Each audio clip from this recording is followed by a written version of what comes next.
Welcome to Echoes by Jigyasa, where curiosity meets conversation. In today's episode, we are truly honored to host Professor Durga Roy, a brilliant mind in theoretical and computational chemistry from BITS Pilani, Hyderabad. But this episode goes beyond the science. We talk about being a woman in STEM, the challenges, the breakthroughs, and the future we can shape together. It's a conversation full of insight, heart, and honesty, one that you won't want to miss. So settle in and let's get started.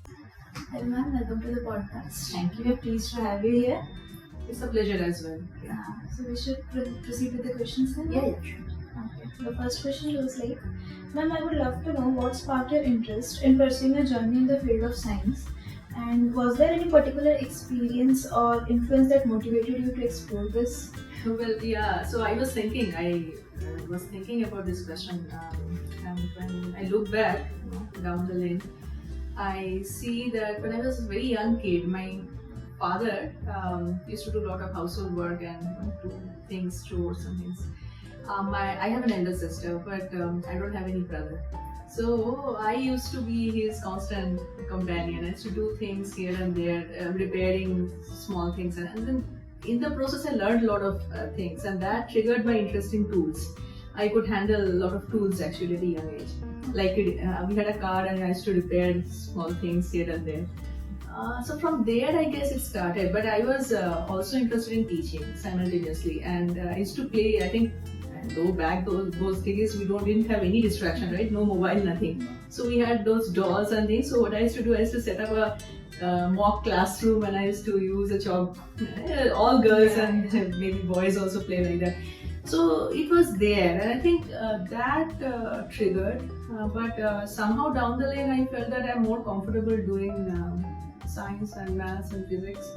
Although I really liked language humanities also, but I ended up into this because one reason was I had to earn. That was another thing, because I'm from very mediocre family. My father retired at an early age, and I wanted to earn and help him in those days. So getting a career in science was the only way to do that easily. So that triggered. I mean, it was a combination of everything, but yeah, mostly that. Kind of inspired by the circumstances and all those. Like the conditions, how Like the conditions, yes.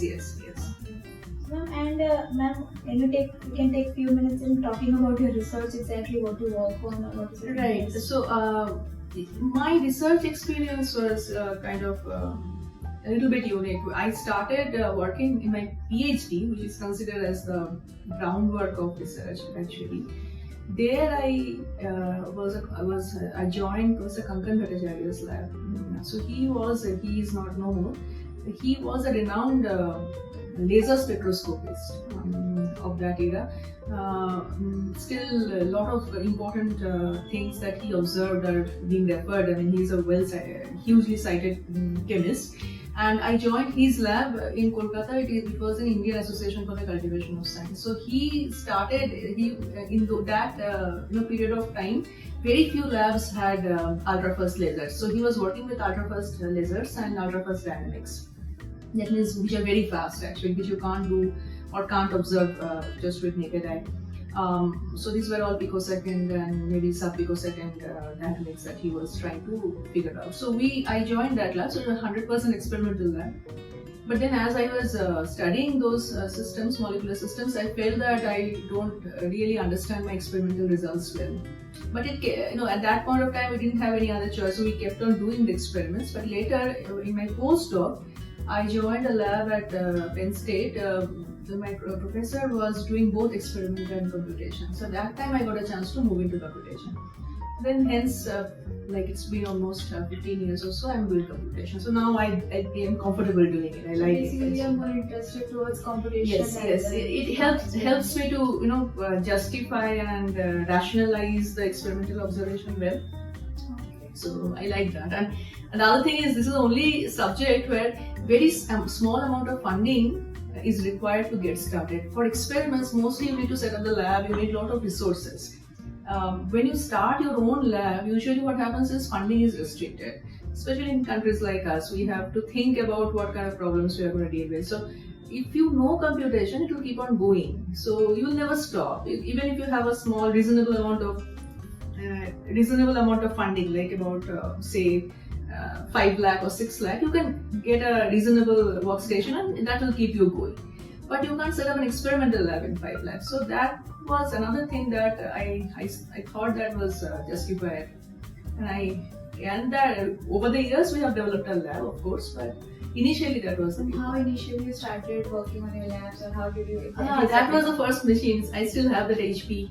The institute gave us only 2 lakhs as a startup grant, and that I used. I knew that I had to do. So I had to choose my this systems that I was wanted to work with very judiciously, because we could not afford a bigger system. So I chose peptides. Peptides are very small, and with a reasonable amount of computational resource, you can carry on long simulations. Okay, so that's not an issue. So I started with that, and then of course my postdoc supervisor, he helped because I was still using some of the clusters abroad.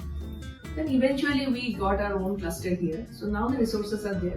But yeah, it took almost a decade to come up to this. Slowly over the years, I got funding, and that also helped.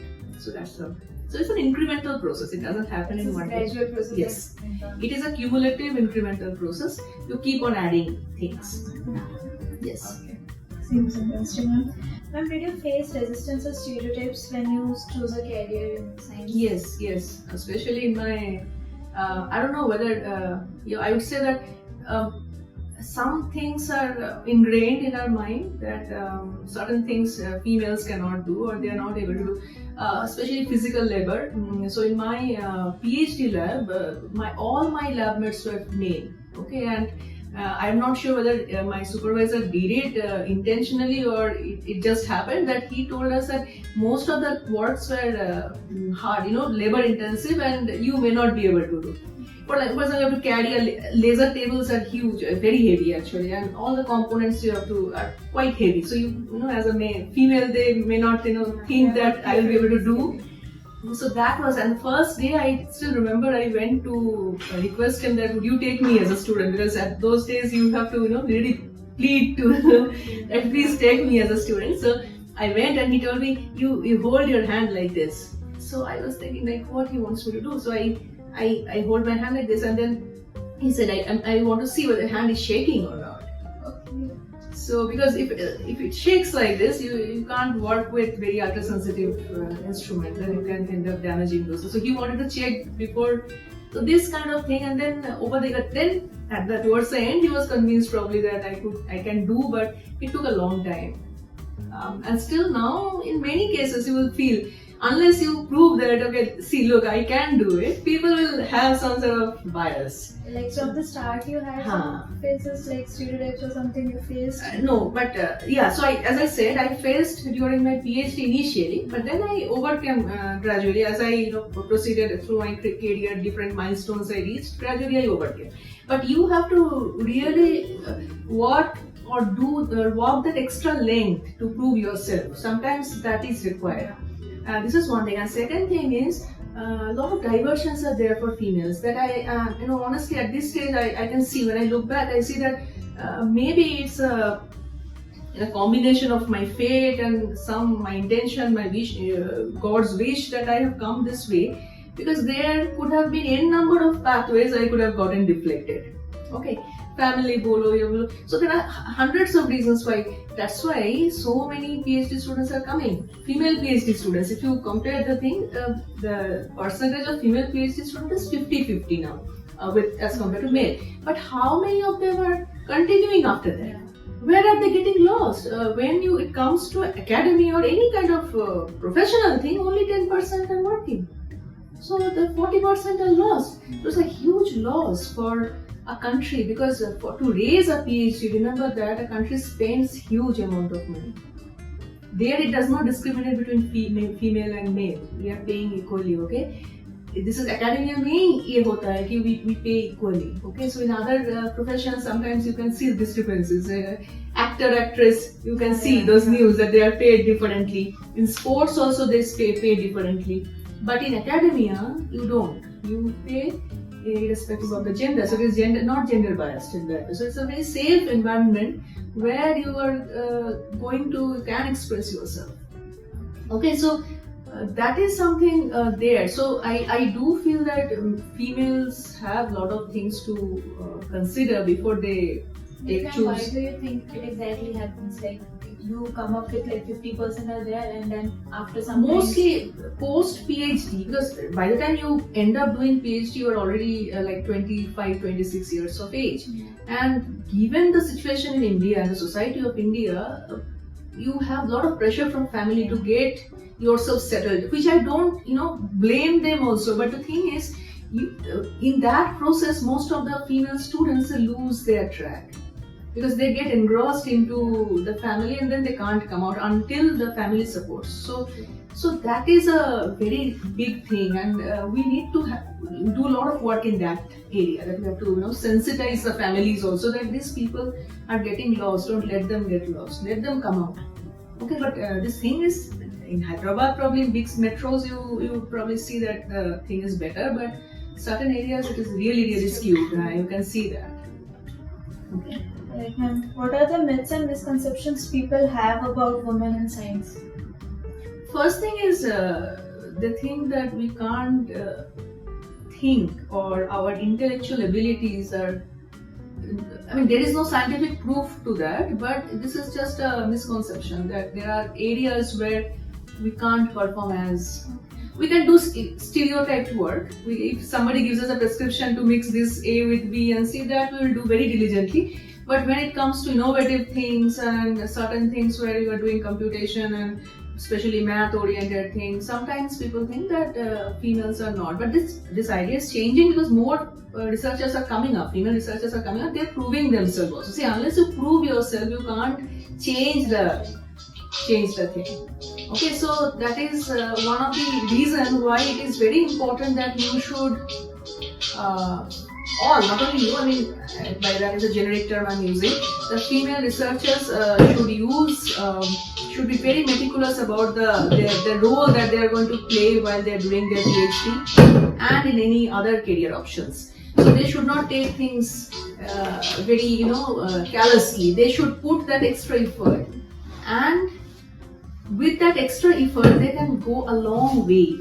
And they should not lose the track. The track is very important. You have to keep your mind that you are doing this for passion. For example, I come here, I don't stay here. I stay in the city and I travel 120 kilometers every day to reach this place. Every morning, there is a motivation. Otherwise, I won't be able to come.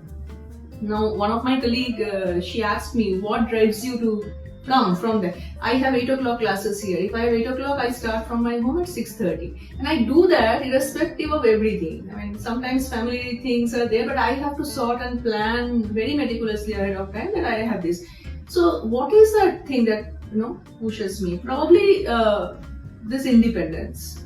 I love my independence. I love to work, and this what is exactly you earn from. Yes. You are not answerable to anyone. You have your. Once you have the taste of that independence, that will propel yourself. That's true. That is it. Independence is very dear to everyone. No matter what you do, That is right. you don't want to be under somebody. So that independence, and the other thing is, I like to research or teaching, whatever you do. Academia is a very serene place. It gives you a lot of peace in your mind. This is one thing. No distraction, no noise. You take a book or you go to library, you sit for a while, and this is a place where you are not, nobody is pushing. You don't have a boss. He or she is not coming and pushing you. You do this thing, or you are not getting a call at 11 at night that you please do this. I'm not providing a service. I'm providing a service, but it's majorly at my will. Yeah. I know that how You are I'm not going to under plan. someone to work. Exactly. So that freedom is very, very unique in academia. So if you are able to get into this, it's the best place that you can. That is nice. Ma'am, why do you think women are still underrepresented in certain fields of science? As I said, that there are some, it's true that there are certain things where physical abilities or physical strength is required. Then this kind of discrimination may come. But in academia, I feel that that is not a problem, because nowadays, all these things, most of the things are automated. You don't need to carry physically. Even it's a big machine. For example, we have in engineering a lot of labs where heavy machineries are used. There also we have so many faculty, female faculty members who are taking care of those labs now, because there are ways to handle them. Earlier, as compared to earlier days, things have evolved, and now things are more user friendly, and people can afford and they can do it in a proper way.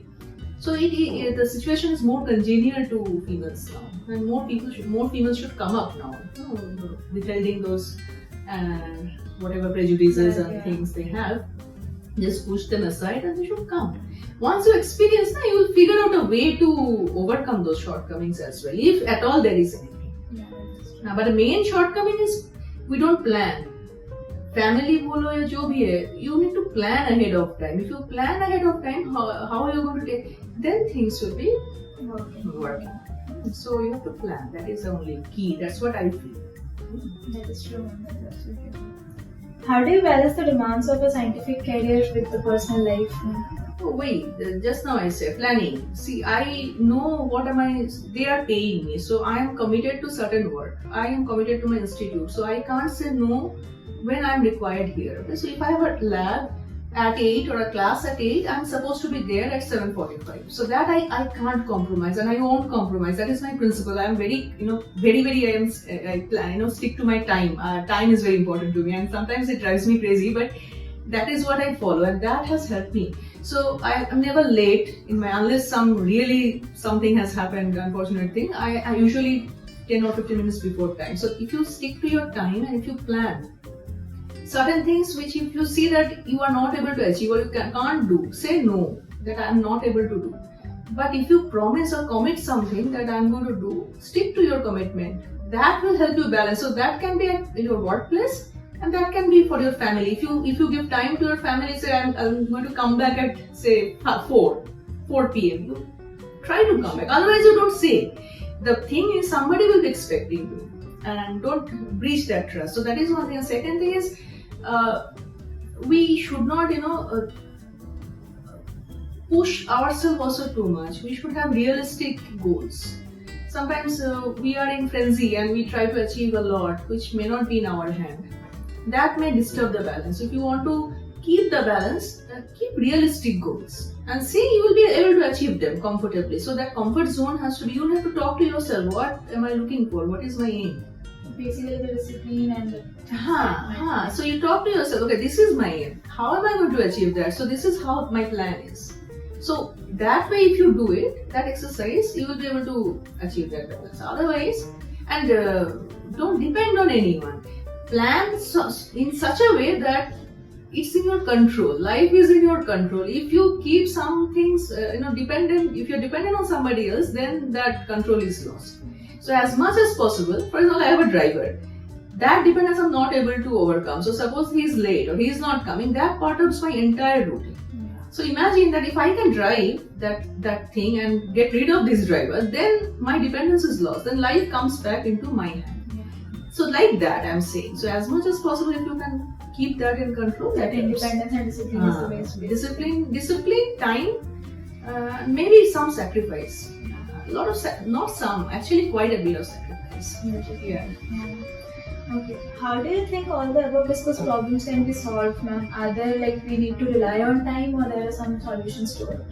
Which kind of problem? Ma'am, like the problems you said about the stereotypical thoughts and the No, I feel that, see, it's better to do the work and then let my work tell.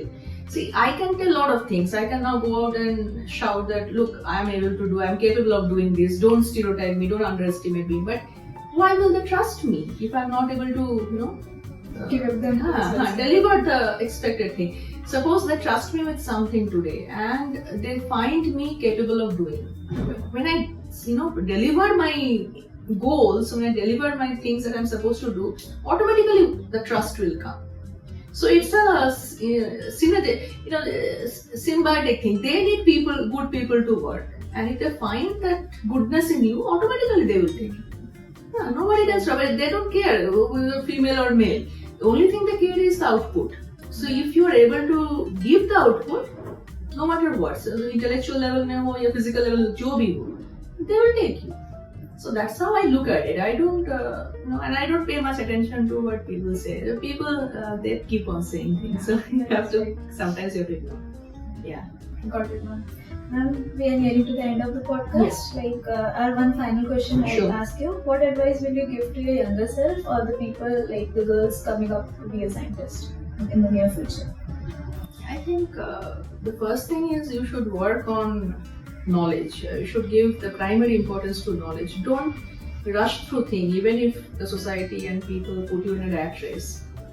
Don't go through a rat race. I mean, you have to maybe sometime, but keep attention on the basic knowledge. If your knowledge is good, then you will see that you will be having that confidence in you, and that confidence will propel you through. So this is one thing. Second thing is, females especially should be independent, and they should be financially independent down the lane. For that, the training will start at a very early age. That mindset has to start, that I am not going to get lost. I am going to do something. Okay, not only for myself, but I have to take care of my family, my parents, my there are so many things which are entangled. Families where there is no male, two daughters are there. Look at those parents. I mean, if we say that okay, we are always dependent on our parents and we just take from them and give them nothing in return, that is awful actually. So that has to change. So for that, what you have to do is you have to train yourself from very young age, that you have to start earning whatever means, respectable means. You can give tuition from very young age. Okay, you can participate in. So this culture is there abroad actually. They fund their own studies, although we don't do it here. But that's why whenever they enroll in any kind of courses in university, they give utmost importance to that because they have spent hard-earned money in that. So I always tell my students here who don't attend classes that, look, somebody is spending money for you. Okay, so unless you realize the importance and value of that, you will not have that feeling that I have to do it. Responsibility, in a sense, it has to come to you at a very early age. So I will request everyone and all the parents to give kids also that sense of responsibility. Then only this thing will come up. And not only females, both male and female. So this is a collective thing. So I just wish you all the best. The country is changing and we need young minds. You can see in the whole world so much turmoil is going. Okay, so today India is here because of hard work of many scientists, female scientists. If you look at ISRO, how many female scientists are working there? So you should get inspired by them. They have come from very moderate background. Okay, nothing fancy. It's just their own hard work which has. So that way we should take, and the country will be uplifted only when we together. It's a joint effort from all citizens, not only males, also males, females as well. Okay, so otherwise a huge loss for the country at this age. It's a huge loss. So that I request that everyone should come up, and I request the parents to give importance to girls' education, especially in. Not in metros. Metro may we see only half of the, maybe a fraction of the picture of the entire country. Go to some rural places, see how they are treated. Okay, remote places. How yes. There are places where they are married off at age. Still underage marriage is going on. Okay, so those things have to be divided up. Unless those things, it's a big country. It can't come in one day, but hopefully gradually it will change. The change is coming, so we have to keep on trying. That's it. Okay. Thank you so much. Thank you so much. Glad having you here. Thank you so much. It's a pleasure. Thank you.